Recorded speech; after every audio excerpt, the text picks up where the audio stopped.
നിലവിലിരിക്കുന്ന ധനവർഷം, അതായത് 2024-25 ധനവർഷം അവസാനിക്കാൻ പോകുമ്പോൾ പ്രതീക്ഷിതമായ ചെലവുകൾ തന്നെ വളരെ കൂടുതലാണ്.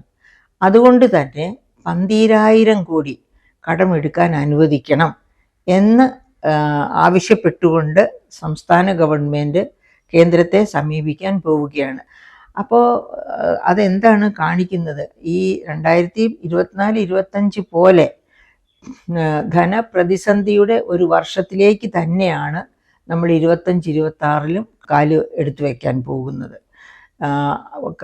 കാരണം അതിൻ്റെ തെളിവുകൾ ഈ കഴിഞ്ഞ 7-ാം തീയതി 2025-26 ധനമന്ത്രി അവതരിപ്പിച്ച ബജറ്റിൽ തന്നെ ഉണ്ട്. എന്ത് തെളിവുകളാണ് ബജറ്റിലുള്ളത് എന്നല്ലേ? അതായത് ഇത് ബജറ്റ് ഡോക്യുമെൻ്റാണ്, ഗവൺമെൻറ്റിൻ്റെ budget document, budget in brief എന്ന ഡോക്യുമെൻ്റാണ് 2025-26. ഇതിനകത്ത് ഒരു ടേബിളുണ്ട്, അതായത് സംസ്ഥാനത്തിൻ്റെ കടത്തെ പറ്റി പറയുന്നത്. Table A7, debt outstanding of the state government എന്നാണ് പറയുന്നത്. അതിനകത്ത് ഔട്ട്സ്റ്റാൻഡിങ് ഡെറ്റ് എന്ന് പറഞ്ഞാൽ എന്താണ്? സഞ്ചിത കടം. സഞ്ചിത കടം എന്ന് പറഞ്ഞാൽ എന്താണ്? ഈ സംസ്ഥാനം ഫോം ചെയ്യപ്പെട്ട 1956 മുതൽ ഇന്ന് വരെ എടുത്തിരിക്കുന്ന കടം. അപ്പോൾ ഇതിനകത്ത് പറഞ്ഞിരിക്കുന്ന ഔട്ട്സ്റ്റാൻഡിങ് ഡെറ്റ് ഈ വർഷം, അതായത് ഇനി 25-26 ധനവർഷം അവസാനിക്കുന്നത് വരെയുള്ള കാലഘട്ടത്തിൽ എടുക്കുമെന്ന് പ്രതീക്ഷിക്കുന്ന കടവും കൂടി ചേർന്നുള്ള സഞ്ചിത കടം. അത് എത്രയാണെന്നാണ് പറഞ്ഞിരിക്കുന്നത്? അത് നമ്മുടെ ആഭ്യന്തര തുകയായിട്ട് പറഞ്ഞാൽ 4,81,997.62 കോടി. ഒന്നോടെ പറയാം, 4,81,997.62 കോടി ആണ് നമ്മുടെ സഞ്ചിത കടം പ്രതീക്ഷിക്കുന്നത് ഈ വർഷാവസാനം, അതായത് 25-26 അവസാനത്തേക്ക്. അത് ആഭ്യന്തര മൊത്ത വരുമാനത്തിൻ്റെ 33.77% ആകുമെന്നും ഈ ഗ്രന്ഥം സാക്ഷ്യപ്പെടുത്തുന്നു. 33.77% ആകുമെന്നാണ് ഈ ഗ്രന്ഥം സാക്ഷ്യപ്പെടുത്തുന്നത്. എന്താണ് ആ സാക്ഷ്യപ്പെടുത്തലിൻ്റെ പ്രസക്തി? ആ സാക്ഷ്യപ്പെടുത്തലിൻ്റെ പ്രസക്തി ഈ സംസ്ഥാനങ്ങളെല്ലാം 5-ാം ശമ്പള പരിഷ്കരണത്തിന് ശേഷം, അതായത് 97-98 5-ാം കേന്ദ്ര ശമ്പള പരിഷ്കരണത്തിന് ശേഷം എല്ലാ സംസ്ഥാനങ്ങളിലും അതേ രീതിയിലുള്ള അതേ ലെവലിലുള്ള ശമ്പള പരിഷ്കരണത്തിലേക്ക് നിർബന്ധം പിടിച്ചുപോയി. എന്ന് വെച്ചാൽ ആ ശമ്പള പരിഷ്കരണത്തിൽ വരുത്തിയ വർധന 40% മുതൽ 60% വരെ വർധനവായിരുന്നു നിലവിലിരിക്കുന്ന ശമ്പളത്തേക്കാൾ. എന്ന് വെച്ചാൽ വളരെ വലിയ വർധനവാണ് അന്ന് നടത്തിയത്. ആ ശമ്പള വർധനവിനെ തുടർന്ന് എന്ത് സംഭവിച്ചു? എല്ലാ സംസ്ഥാനങ്ങളും ധനപ്രതിസന്ധിയിലേക്ക് ആഴ്ന്നിറങ്ങി. അപ്പോൾ കേന്ദ്രത്തിന് മനസ്സിലായി 1991 പോലെ ഒരു കടക്കണിയിലേക്ക് ഇന്ത്യ തന്നെ ചെന്നുപെടും എന്ന് മനസ്സിലാക്കിക്കൊണ്ട് ഒരു നിയമം കൊണ്ടുവന്നു. ഏതാണ് ആ നിയമം? Fiscal responsibility and budget management act. അതായത് fiscal responsibility and budget management act. അതാണ് ആ ഫിസ്ക്കൽ ഭദ്രതാ നിയമം, അതായത് ധനഭദ്രത നിയമം എന്ന് വേണമെങ്കിൽ നമുക്ക് ചുരുക്കപ്പേരിൽ അത് പറയാം. ആ ധനം ഭദ്രതാ നിയമത്തിൽ അത്യാവശ്യമായിട്ട് അടിവരയിട്ട് പറഞ്ഞിരിക്കുന്ന 4-5 കാര്യങ്ങളുണ്ട്. എല്ലാം ഞാനിവിടെ സൂചിപ്പിക്കുന്നില്ല. ഏറ്റവും പ്രധാനപ്പെട്ട ഒന്ന് ഔട്ട്സ്റ്റാൻഡിങ് ഡെറ്റ് അഥവാ സഞ്ചിത കടം. അത് GSDPയുടെ 29% താഴെ ആയിരിക്കണം. 29% മുകളിൽ പോകരുത് എന്ന് മാൻഡേറ്റ് ചെയ്യുന്നു. അതാണ് ആ FRBM ആക്ടിൻ്റെ ഏറ്റവും പ്രധാനപ്പെട്ട ഒരു കണ്ടീഷൻ. ഒരുപാട് കണ്ടീഷൻസ് ഉണ്ട്. അപ്പോൾ ഈ കണ്ടീഷനെ അതിലംഘിച്ചിരിക്കുന്നു നമ്മുടെ ഗവൺമെൻറ് എന്ന് പറയാനാണ് ഞാൻ ഈ സ്റ്റാറ്റിസ്റ്റിക്സ് നിങ്ങളുടെ മുൻപിൽ അവതരിപ്പിച്ചത്. എങ്ങനെയാണ് ഗവൺമെൻറ് അതിലംഘിച്ചിരിക്കുന്നത്? ഗവൺമെൻറ് അതിലംഘിച്ചിരിക്കുന്നത് 29% നിജപ്പെടുത്തണമെന്ന് പറഞ്ഞ ഡെറ്റ് ഔട്ട്സ്റ്റാൻഡിങ് 33.77% എത്തിച്ചിരിക്കുകയാണ്. അതുകൊണ്ടാണ് പറഞ്ഞത് നമ്മൾ 24-25 വർഷത്തിൽ നിന്ന് 25-26 വർഷത്തിലേക്ക് സ്റ്റെപ്പ് ഇൻ ചെയ്യുമ്പോൾ, കാലെടുത്ത് വയ്ക്കുമ്പോൾ, അതും ഒരു അസ്വസ്ഥതയുടെ, അതായത് ധനപ്രതിസന്ധി, രൂക്ഷമാകുന്ന ധനപ്രതിസന്ധിയിലേക്ക് തന്നെയാണ് കാലെടുത്ത് വയ്ക്കാൻ പോകുന്നത്. അതുകൊണ്ട് നമ്മുടെ സംസ്ഥാന ഗവൺമെൻറ് വളരെ ചിട്ടയോടുകൂടി ഭരണനിർവഹണം, പ്രത്യേകിച്ച് ധനസമാഹരണവും ചെലവഴിക്കലും നടത്തിയില്ലെങ്കിൽ എങ്ങും എത്താൻ പറ്റാത്ത രീതിയിൽ സംസ്ഥാന ഗവൺമെൻറ് കെണിയിലാക്കും. അപ്പോൾ അങ്ങനെയുള്ള ഒരു സാഹചര്യത്തിലാണ് ഈ 12,000 രൂപ കടമെടുക്കാൻ സമ്മതിക്കണം എന്ന് പറഞ്ഞ് കേന്ദ്ര ഗവൺമെൻറ്റിനെ സമീപിക്കാൻ പോകുന്നത്. ഫെബ്രുവരി 7 നമ്മുടെ ധനമന്ത്രി അവതരിപ്പിച്ച ബജറ്റിൽ പല പുതിയ ചെലവുകളെ പറ്റി എന്ന് പറഞ്ഞാൽ കുടിശ്ശികയായിട്ട് കിടക്കുന്ന ഒട്ടുമിക്ക പെൻഷൻ, ഉദാഹരണത്തിന് കൺസ്ട്രക്ഷൻ മേഖലയിലെ ഈ പെൻഷൻ, ക്ഷേമ പെൻഷൻ മാസങ്ങളായിട്ട് മുടങ്ങിക്കിടക്കുകയാണ്. ആശാ വർക്കർമാർ സമരത്തിലാണ്. അവരുടെ കുടിശ്ശിക കൊടുത്തു എങ്കിലും ഈ സമരം കഴിയുമ്പോഴേക്കും അവരുടെ ശമ്പള വർധനവോ അതിനനുസരിച്ചുള്ള കുടിശ്ശികയോ മുൻകാല പ്രാബല്യത്തോടെ കൊടുക്കുകയാണെങ്കിൽ അതിൻ്റെ കുടിശ്ശിക, അങ്ങനെ പലതും വരും. പിന്നെ വേറെ മറ്റു പല 41 മറ്റോ ക്ഷേമ ബോർഡുകളുണ്ട്. ആ ക്ഷേമ ബോർഡുകളിൽ പലതിൻ്റെയും പിന്നെ ക്ഷേമ പെൻഷനുകൾ കുടിശ്ശികയായിട്ട് കിടക്കുകയാണ്. ഇങ്ങനെയൊക്കെ വരുമ്പോഴേക്ക് തീർച്ചയായിട്ടും ഈ മാർച്ച് മാസം എന്ന് പറഞ്ഞാൽ ഒരു നിലയില്ല കയത്തിൽ ഉൾപ്പെട്ട രീതിയിലാണ് സംസ്ഥാന ഗവൺമെൻറ്, പ്രത്യേകിച്ച് ഈ LDFൻ്റെ ഈ 2ാം ഊഴം ആയപ്പോഴേക്ക്. അപ്പോൾ അങ്ങനെ ഇരിക്കുന്ന സാഹചര്യത്തിൽ കഴിഞ്ഞ വർഷത്തെ കാര്യം ഒന്ന് സ്മരിച്ചു നോക്കൂ. 30,000 കോടി കടമെടുക്കാൻ അനുവദിക്കണം എന്ന് പറഞ്ഞാണ് സംസ്ഥാന ഗവൺമെൻറ് അപ്രോച്ച് ചെയ്തത്. പക്ഷേ കേന്ദ്ര ഗവൺമെൻറ് അടുപ്പിച്ചില്ല. ഒരു കണക്കുകൾ കൊണ്ടും കേന്ദ്ര ഗവൺമെൻറ് സമരസപ്പെടാൻ തയ്യാറായില്ല. അങ്ങനെ വന്നപ്പോൾ സുപ്രീം കോടതിയിൽ പോകേണ്ടി വന്നു. സുപ്രീം കോടതി പലവട്ടം ചർച്ചയ്ക്ക് വെച്ചു. അതൊക്കെ കഴിഞ്ഞിട്ടും രക്ഷയില്ല. സുപ്രീം കോടതിക്ക് മനസ്സിലായി സംസ്ഥാന ഗവൺമെൻറ്റിൻ്റെ കയ്യിലിരിപ്പ് അത്ര ഭദ്രമല്ല, സംസ്ഥാന ധനപ്രതിസന്ധി പരിഹരിക്കത്തക്ക രീതിയിലല്ല കാര്യങ്ങളുടെ പോക്ക് എന്ന് മനസ്സിലായി. എങ്കിൽ പോലും ഗവൺമെൻറ് എന്ത് ചെയ്യുന്നു എന്നതിനെ ആശ്രയിച്ചല്ലല്ലോ ജനങ്ങൾക്ക് അത്യന്താപേക്ഷിതമായി കിട്ടേണ്ട നീതിയുണ്ട്. ആ നീതിയുടെ പക്ഷത്ത് നിന്നുകൊണ്ട് കഴിഞ്ഞ വർഷം സുപ്രീം കോടതി പറഞ്ഞു അവർക്ക് അത്യാവശ്യം വേണ്ട വായ്പ എടുക്കാനുള്ള അവസരം കൊടുക്കുക. അങ്ങനെ പറഞ്ഞ് 13,500 കോടി, 30,000 കോടി ചോദിച്ചു ചെന്ന കേരളത്തിന് കേന്ദ്രം അവസാനം സുപ്രീം കോടതി ഇടപെട്ടതുകൊണ്ട് 13,500 കോടി രൂപ കടമെടുക്കാൻ അനുവദിക്കുന്നു. അങ്ങനെ കഷ്ടിച്ച് വളരെ ബുദ്ധിമുട്ടിയാണ്. അപ്പോൾ കൊടുക്കാമെന്ന് പറഞ്ഞ പലതും കൊടുക്കാൻ പറ്റിയില്ല. പല കുടിശ്ശികയായി തന്നെ ഇട്ടുകൊണ്ട് കഴിഞ്ഞ ധനവർഷം അവസാനിച്ച് 24-25 ആരംഭിക്കുകയുണ്ടായത്. അതുപോലെയുള്ള ഒരു വലിയ പ്രതിസന്ധിയിൽ തന്നെയാണ് ഈ 24-25 അവസാനിച്ച് 25-26 ധനവർഷത്തിലേക്ക് കടക്കേണ്ട ഈ സാഹചര്യത്തിലും നമ്മുടെ സംസ്ഥാനം എത്തിപ്പെട്ടിരിക്കുന്നത്, അഥവാ നമ്മുടെ സംസ്ഥാന ഗവൺമെൻറ് എത്തിപ്പെട്ടിരിക്കുന്നത്. അപ്പോൾ ഇങ്ങനെ ഈ ധനപ്രതിസന്ധി രൂക്ഷമായിരിക്കുന്ന സാഹചര്യത്തിൽ പോലും നമ്മൾ ഓർക്കണം, PR വർക്കിന്, അതായത് പബ്ലിക് റിലേഷൻസ് വകുപ്പ്, അതായത് ഗവൺമെൻറ്റിൻ്റെ മുഖം മിനുക്കാൻ വേണ്ടി എത്രയെത്ര സ്കീമുകളാണ് കൊണ്ടുവരുന്നത്, എത്രയെത്ര കോടികളാണ് അതിനുവേണ്ടി ചെലവഴിക്കുന്നത്. അതുപോലെ തന്നെ നമുക്കറിയാം KPSC, അതായത് പബ്ലിക് സർവീസ് കമ്മീഷനിൽ 21 മെമ്പേഴ്സിന് വലിയ ഹൈക്കാണ് ശമ്പളത്തിലും ഒക്കെ മറ്റാനുകൂല്യങ്ങളിലും ഒക്കെ വരുത്തിയത്. അതും പോരാ, അങ്ങനെ പ്രൊഫസർ KV തോമസ് പോലെ ഗവൺമെൻറ്റിൻ്റെ, സംസ്ഥാന ഗവൺമെൻറ്റിൻ്റെയും കേന്ദ്ര ഗവൺമെൻറ്റിൻ്റെയും ബ്രിഡ്ജായി പ്രവർത്തിക്കുന്ന വ്യക്തിയെ പോലുള്ളവർക്ക് ഒക്കെ വലിയ ആനുകൂല്യങ്ങൾ കൊടുക്കുന്നു.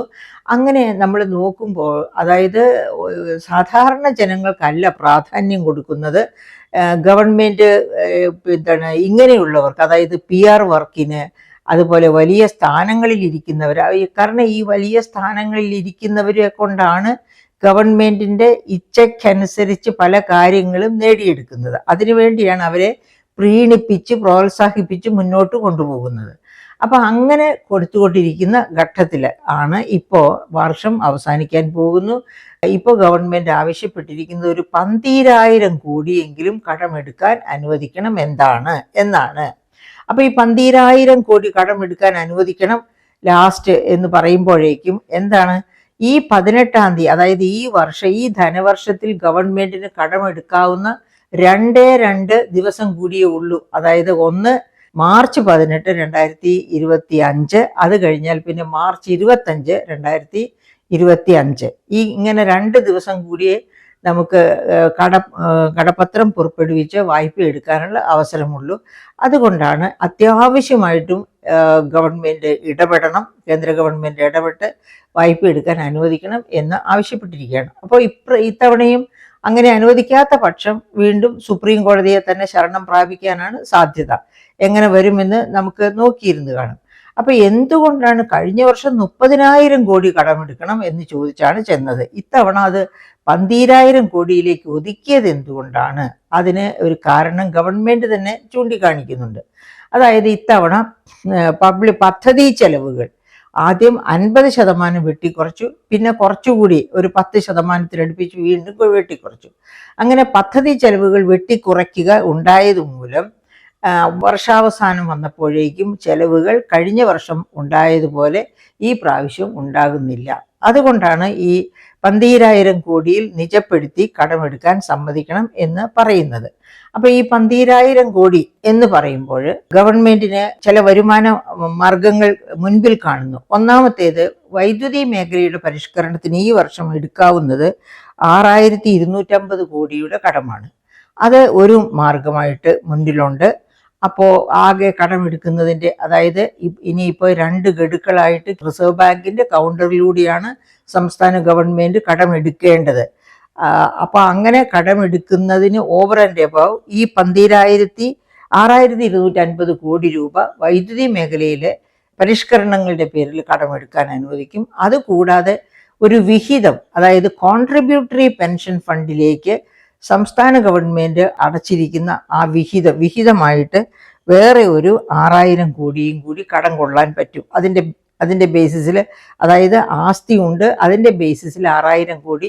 അപ്പോൾ വൈദ്യുതി മേഖലയുടെ പരിഷ്കരണത്തിൻ്റെ പേരിൽ 6,250 കോടി, അതുപോലെ പങ്കാളിത്ത പെൻഷൻ്റെ കോൺട്രിബ്യൂഷൻ സംസ്ഥാന ഗവൺമെൻറ് നടത്തിയിരിക്കുന്ന കോൺട്രിബ്യൂഷൻ്റെ പേരിൽ 6,000 കോടി. അങ്ങനെ ഒരു 12,250 കോടിയാണ് ഇപ്പോൾ കടമെടുക്കാനുള്ള സാധ്യതയായിട്ട് തെളിഞ്ഞു നിൽക്കുന്നത്. അപ്പോൾ ഈ കടമെടുക്കാൻ സമ്മതിക്കണം. അങ്ങനെ സമ്മതിക്കണമെങ്കിൽ പക്ഷേ വേറെ ചില കണ്ടീഷൻസ് ഒക്കെ കാണും. കാരണം ഈ വൈദ്യുതി മേഖലയിലെ പരിഷ്കരണം പൂർത്തിയായെങ്കിൽ മാത്രമേ അങ്ങനെ കടമെടുക്കാൻ സമ്മതിക്കുകയുള്ളൂ. അതുപോലെ തന്നെ പങ്കാളിത്ത പെൻഷൻ എങ്ങും എത്താതെ നിൽക്കുകയാണ് കേരളം പങ്കാളിത്ത പെൻഷൻ്റെ തീരുമാനത്തിൽ. അപ്പോൾ ആ തീരുമാനവും കൃത്യമായിട്ട് എടുക്കുന്നതിന് മുൻപ് ചെയ്തു തീർക്കേണ്ട കാര്യങ്ങൾ കാണും. അതൊക്കെ ചെയ്തു തീർത്തിട്ടുണ്ടോ എന്നുള്ളതിനെയൊക്കെ ആശ്രയിച്ചാണ് ഈ 6,000 കോടിയും കടമെടുക്കാൻ അനുവദിക്കുമോ എന്ന് നമുക്ക് കണക്കുള്ളൂ. എന്തായാലും കഴിഞ്ഞ വർഷത്തെ 13,500 കോടി കടമെടുക്കാൻ എടുത്തു. അതുപോലെ ഈ പ്രാവശ്യം 12,000 കോടി ചോദിച്ചിരിക്കുന്നു. അത്രയും കിട്ടും, അത്രയും കടമെടുക്കാൻ സമ്മതിക്കുമെന്ന് തന്നെ നമുക്ക് പ്രതീക്ഷിക്കാം. അപ്പൊ തന്നെ വേറെ വളരെ പ്രധാനപ്പെട്ട അക്കൂട്ടത്തിൽ കൈകാര്യം ചെയ്യാൻ പോകുന്ന മറ്റ് 2 കാര്യങ്ങളാണ്. ഒന്ന്, വയനാട് പുനരധിവാസം. ഇപ്പോൾ നമുക്കറിയാം ജൂലൈ 29 ആയിരുന്നു, ശരിക്കും ജൂലൈ 29, 30 ദിവസങ്ങളിലായിരുന്നു ചൂരൽമല മുണ്ടക്കൈ ഉരുൾപൊട്ടൽ ഉണ്ടായത്.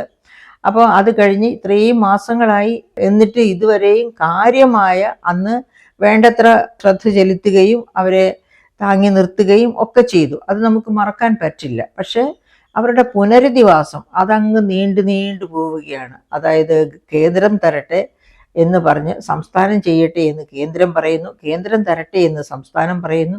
അങ്ങനെ വാഗ്വാദത്തിൽ ഏർപ്പെട്ട് ഇരിക്കുന്നതിൻ്റെ ദുരിതം അനുഭവിക്കുന്നവരുടെ, മുണ്ടക്കൈ ചൂരൽമല നിവാസികളുടെ യഥാർത്ഥ ദുരിതം അതെത്ര കണ്ട് വലുതാണ് എന്നത് മനസ്സിലാക്കാത്തത് കൊണ്ട് കൂടിയാണ് ഇതിങ്ങനെ നീട്ടിവലിച്ച് ഇഴച്ചു കൊണ്ടുപോകുന്നത്.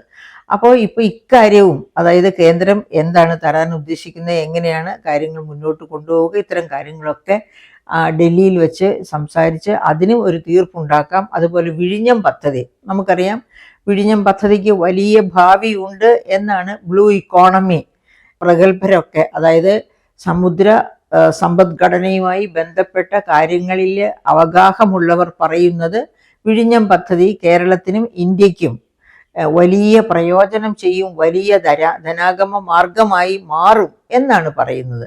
പക്ഷേ ഈ പദ്ധതി തുടങ്ങിയിട്ടും ഇതുവരെയും അപ്രോച്ച് റോഡ്, പദ്ധതി പ്രദേശത്തേക്കുള്ള അപ്രോച്ച് റോഡുകളുടെ നിർമ്മാണമോ മറ്റ് സൗകര്യങ്ങളോ ഒന്നും തയ്യാറായിട്ടില്ല.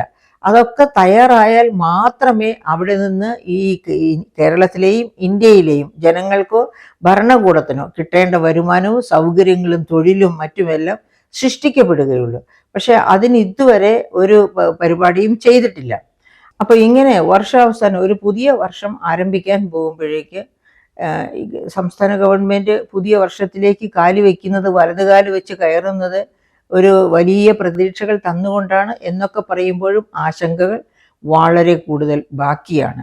കാരണം ഈ പറയപ്പെട്ട വിഴിഞ്ഞം പദ്ധതി എവിടെ എത്തും, എത്ര കാലം കൊണ്ട് അപ്രോച്ച് റോഡും മറ്റ് സൗകര്യങ്ങളും ഒക്കെ സൃഷ്ടിക്കപ്പെടും എന്ന് യാതൊരു ഉറപ്പുമില്ല. കാരണം ഈ ധനപ്രതിസന്ധി നിന്നും തല കയറാൻ അടുത്ത കാലത്തെങ്ങും ഈ സംസ്ഥാന ഗവൺമെൻറ്റിന് പറ്റും എന്ന് തോന്നുന്നില്ല.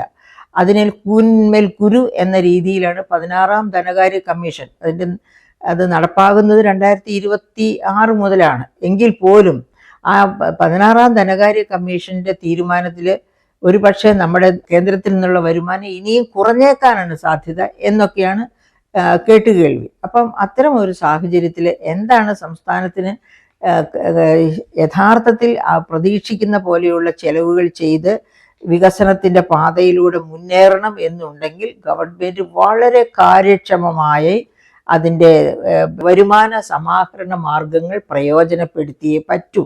അപ്പോൾ അതിനുവേണ്ടി ചില നികുതികളൊക്കെ ഇപ്പോൾ കൊണ്ടുവരുന്നു എന്ന് കേൾക്കുന്നു. നികുതികൾ കൊണ്ടുവരുമ്പോഴും നിലവിലിരിക്കുന്ന വരുമാന സമാഹരണത്തിനെ കാര്യക്ഷമമാക്കാൻ എന്ത് ചെയ്യുന്നു എന്നുള്ള ഒരു വളരെ വലിയ ചോദ്യം അവിടെ ഉന്നയിക്കപ്പെടേണ്ടതായിട്ടുണ്ട്. അതായത് GST കൊണ്ടുവന്നപ്പോൾ തന്നെ GSTയിൽ വലിയ തോതിൽ വെട്ടിപ്പ് നടക്കാനായിട്ട് സാധ്യതയുണ്ട് എന്ന് മനസ്സിലാക്കിക്കൊണ്ടാണ് national anti profiteering authority of India എന്ന ഒരു ബോഡി കേന്ദ്ര ഗവൺമെൻറ് തന്നെ സ്ഥാപിച്ചത്. അത് സെമി ജുഡീഷ്യൽ ബോഡിയാണ്. എല്ലാ സംസ്ഥാനങ്ങളിലും അതിൻ്റെ ഭാഗം പ്രവർത്തിക്കുന്നുണ്ട്. അങ്ങനെ പ്രവർത്തിക്കുന്ന ആ ഭാഗം ശ്രമിക്കുകയാണെങ്കിൽ GSTയുടെ കാര്യത്തിൽ നടക്കുന്ന ഒരുപാട് കള്ളക്കളികൾ കണ്ടുപിടിക്കാൻ കഴിയും. കാരണം ആ വിങ്ങിനെ ശക്തിപ്പെടുത്തി അവരോട് ഉത്തരവാദിത്വത്തോടെ കാര്യങ്ങൾ ചെയ്യാൻ ആവശ്യപ്പെട്ടതിനെ തുടർന്നാണ് ഡോക്ടർ തോമസ് ഐസക്കിന്റെ ഭരണം വിട്ടൊഴിയുന്നത്. അതായത് 1ാം പിണറായി സർക്കാർ ഗവൺമെൻറ് ഭരണഘട്ടം തീരുന്നതിന് തൊട്ട് മുൻപാണ് പെരുമ്പാവൂർ ബേസ്ഡ് ആയിട്ടുള്ള ഇല്ലാത്ത പ്ലൈവുഡ് കമ്പനികളുടെ പേരിൽ ITC അതായത് ഇൻപുട്ട് ടാക്സ് ക്രെഡിറ്റ് സ്വീകരിച്ച 4-5 കമ്പനികൾ, ഇല്ലാത്ത കമ്പനികളുടെ പേരിൽ ITC ക്ലെയിം ചെയ്ത് 5 കോടി പറ്റിച്ച ആ കള്ളന്മാരെ പിടികൂടിയത് ഇതേ national anti profiteering authority of ഇന്ത്യയുടെ സഹായത്തോടു കൂടിയാണ്. അപ്പോൾ അവരുടെ സഹായം വേണ്ട പോലെ ഉപയോഗിച്ച് GSTയിൽ നടക്കുന്ന വൻ ക്രമക്കേടുകൾ കണ്ടെത്തുക, IGST അതായത് അന്തർ സംസ്ഥാന കൊടുക്കൽ വാങ്ങലിൽ വരുന്ന IGST നമ്മുടെ പങ്ക് കൃത്യമായിട്ട് രേഖപ്പെടുത്തി എഴുതിയെടുക്കാനാവുക, കേന്ദ്രത്തിൽ നിന്ന് സ്വീകരിക്കാനാവുക ഒക്കെ ചെയ്യുന്നത് തന്നെ വലിയ കാര്യങ്ങളായിരിക്കും. അതുപോലെ ഈ ക്വാറി മാഫിയയെ നിലയ്ക്ക് നിർത്തിക്കൊണ്ട് നമ്മൾ ഈ അടുത്ത ദിവസങ്ങളിലൊക്കെ കേട്ടു, ഇടുക്കി ജില്ലയിലൊക്കെ ക്വാറി മാഫിയ എത്ര ക്രൂരമായ രീതിയിൽ ഇന്നും കേട്ടു. ക്വാറി മാഫിയ മാത്രമല്ല, മണ്ണ് അതായത് കയ്യേറ്റ മാഫിയകൾ ഒരു കുരിശു കൊണ്ടേ സ്ഥാപിക്കുക, യേശുക്രിസ്തു ഇറങ്ങി വന്ന് അടിച്ചു കൊല്ലില്ല എന്ന ധാരണ കാണും. അതുകൊണ്ടാണ് അവൻ അങ്ങനെ ചെയ്യുന്നത്. കുരിശു കൊണ്ടേ സ്ഥാപിച്ചു കഴിഞ്ഞാൽ ഏത് കള്ളത്തരവും കാണിക്കാനുള്ള ഒരു അവസരം ഒരുക്കാം, കുരിശിനെ ചുറ്റിപ്പറ്റി എന്ന് വിചാരിക്കുന്നവർ തൊട്ട് പല തരക്കാരായുള്ള കള്ളന്മാരുള്ളതാണ്. അങ്ങനെയുള്ള ഒരു സംസ്ഥാനത്ത് കൃത്യമായ രീതിയിൽ ഇവിടെ നമുക്ക് അതിനു വേണ്ടിയിട്ടുള്ള വകുപ്പുകളൊക്കെ ഉണ്ട്. ആ വകുപ്പുകൾ എക്സൈസ് വകുപ്പും മറ്റതുപോലെയുള്ള വകുപ്പുകളും ഒക്കെ എന്താണ് ചെയ്യുന്നത്? ഇപ്പോൾ GSTയുടെ കാര്യത്തിലാണെങ്കിൽ വേറെ ഒരു വകുപ്പും കൈയിടേണ്ട കാര്യമില്ല. ഈ anti profiteering authority of India മാത്രം നോക്കിയാൽ മതി GSTയുടെ കാര്യത്തിൽ. അപ്പം അങ്ങനെ വേണ്ട മെഷേഴ്സ് എടുത്ത് GSTയുടെ എല്ലാ 3 തരം GST ഉണ്ടല്ലോ, അതായത് central GST, state GST, Inter state GST. ആ ഇന്റർ സ്റ്റേറ്റ് GST നമ്മുടെ വിഹിതം നമുക്ക് കിട്ടണം. അതുപോലെ സ്റ്റേറ്റ് GSTയിൽ നമുക്ക് പിരിക്കാനുള്ളതും നമുക്ക് പിരിച്ചെടുക്കാൻ കഴിയണം. അതിൽ വരുന്ന ചതിക്കുഴികളെ കണ്ടറിയാനായിട്ട് ശ്രമിച്ചാൽ തന്നെ നമ്മുടെ വരുമാന സമാഹരണം ശരിയാകും. പിന്നെ നികുതി ഇതര വരുമാനമാണ്.